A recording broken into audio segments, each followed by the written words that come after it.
vidéo de l'INEM 467. J'espère que vous êtes chauds les gars. Alors aujourd'hui je vais vous parler un peu de mes passions cette fois-ci. Sur ce que je m'intéresse, c'est très intéressant, vous allez voir. Je vais vous montrer un peu les images aussi. Parce que c'est des passions que je dois vous montrer en images. Vous allez voir, vous allez kiffer, ça va vous plaire. Mais vraiment, vraiment. Je blague pas là, vraiment, j'ai pas une tête à blaguer. Bon, on va commencer déjà par... En fait, je m'intéresse la plupart aux océans, genre. Voilà. Aux océans, pas n'importe lesquels, mais voilà, je vais vous montrer. Vous êtes prêts les gars? Allez go. Voilà, attendez. Alors attends. Attendez plutôt. C'est sur Google. Voilà. En fait, je vous explique. Je m'intéresse depuis quelques temps à en fait des océans, mais pas n'importe lesquels. Apparemment, il aurait des océans sous la terre. Je vais vous montrer. Regardez. D'après ce que les scientifiques ont découvert, il se cacherait des océans sous la terre. Je vais vous montrer un peu. Non, j'allais taper océan sous terre. Regardez les gars, regardez. Je vais vous lire. Vous allez être étonnés, vous allez voir. Alors, à plus de 400 km sous la surface de la Terre se trouve une quantité d'eau supérieure à celle qui existe à la surface. Cet océan souterrain qui se trouve emprisonné à des pressions immenses dans les roches a été détecté grâce à l'analyse de diamants. Vous voyez comme moi? Par des chercheurs du Deep Carbon Observatory. Vous en rendez compte? Regardez les images un peu, ça va vous passionner. Regardez-moi ça un peu.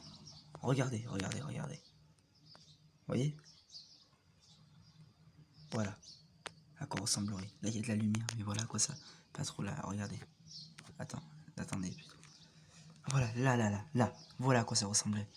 Il ferait tout noir, il aurait des rochers, genre. Que des rochers. Voilà, comme ils ont envoyé quelque chose. Voilà, les océans souterrains. Voilà.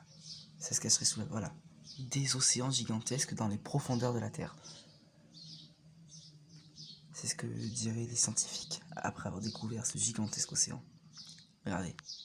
Voilà, une place souterraine. Bon, ça, j'y crois pas trop, une place souterraine quand même. C'est un peu gros. Mais les océans souterrains, je suis persuadé que ça existe. Si les scientifiques ont vu, c'est que ça existe.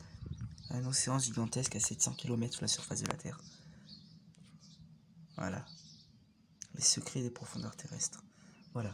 C'est emprisonné sous des pressions immenses, appelées d'une roche ringeboïte. Regardez, je vais vous montrer. Ringeboïte, ça s'appelle. C'est une roche qui casserait cet océan. Voilà, Rainbowite, dans le manteau terrestre. Et apparemment, c'est cette rose qu'on fait découvrir aux scientifiques qui se cachait ce gigantesque océan.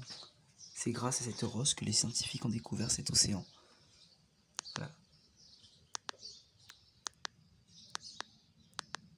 Voilà, attendez, il faut... Ouais, bon, j'en étais les gars, ça a coupé. Voilà, c'était pour vous dire qu'en fait, voilà, il se cacherait plein d'océans sous la Terre. Voilà. Bon, on va aller sur Google Art maintenant. Les océans souterrains, c'est une très bonne passion, ça m'intéresse vraiment. J'aimerais pas en faire mon métier parce que c'est un peu trop dur. Parce que je passe au lycée l'année prochaine, je suis en 3ème. Et demain, grand jour. C'est mon anniversaire demain. J'espère que vous m'enverrez un petit commentaire pour me souhaiter joyeux anniversaire, ça me ferait vraiment plaisir. Mais vraiment, hein, vraiment. Et ouais, demain c'est mon anniv.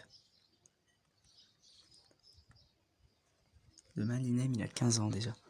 15 ans, je vais vous en rendre compte. Voilà. On va taper océan passé. Je m'intéresse un peu aux endroits où regardez.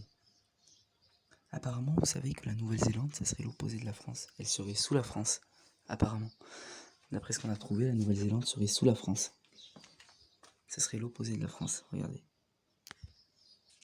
Nouvelle-Zélande.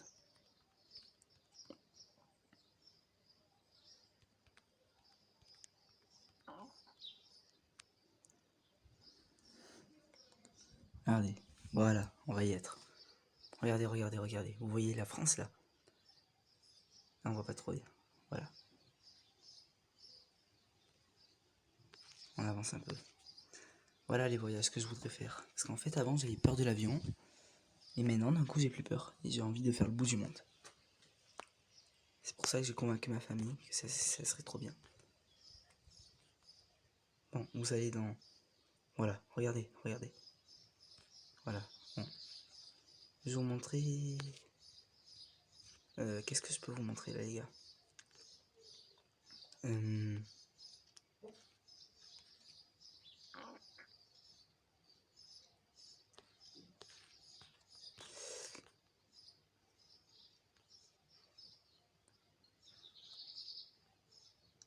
Oh les gars, j'ai une idée. Ah non, quoi que non. Je comptais vous faire Granny 3 fusionner avec cette vidéo. Mais non, ça va un peu faire. Non, non, non. Là, c'est une vidéo juste sur mes passions. Regardez la mer rousse. Comme elle est petite. Mais là. Ah, il y a un peu de buée. Enfin, de buée, un peu de... Bon, vous voyez la mer rousse. On va aller en haut. Mer Méditerranée, tout le monde connaît. Mer Noire. Et apparemment, ça serait la mer d'Azov. Et la mer Caspienne, qui est là, juste là. Mer Baltique, mer du Nord. Et il y a un truc que j'ai découvert, la mer Blanche. Je sais pas si vous connaissez, mais regardez, je vous jure, je mens pas. Oh, c'est pas écrit. Voilà, les gars. C'est un peu bizarre. Regardez la mer Blanche. Devant vous, la mer Blanche. Voilà. C'est un peu, non? C'est incroyable comme mer. Il y a la mer jaune aussi. Je comprends pas c'est quoi tous ces noms. Bon, ben voilà. C'est ma petite vidéo sur mes passions, sur ce que j'aimais faire. Bon, on va se dire au revoir. On se retrouve pour Granny 3, les gars. C'était une très bonne vidéo, voilà. Enfin, moi, ça m'a plu. J'aimais bien vous parler de mes passions un peu. Voilà, est-ce que je vous dis pour les océans souterrains? C'est vrai, je rigole pas, voilà. Enfin, je rigole pas, vous l'avez vu. Cette roche qui a été appelée Rainbowite. Et grâce à elle, les scientifiques ont pu découvrir qu'il y avait un océan dans cette roche. Et cette roche, avec cet océan, se trouve dans le manteau terrestre. Et aussi, vous connaissez les rivières souterraines? À Cassis, les rivières mystérieuses. C'est l'association de Cassis. J'habite à Cassis, c'est pour ça que ça m'intéresse. Et je me passionne vraiment sur ça. Voilà, voilà, les gars. Bon, bah écoutez, on va se quitter, hein. Et puis au revoir. Hein. Allez, au revoir tout le monde. Ciao.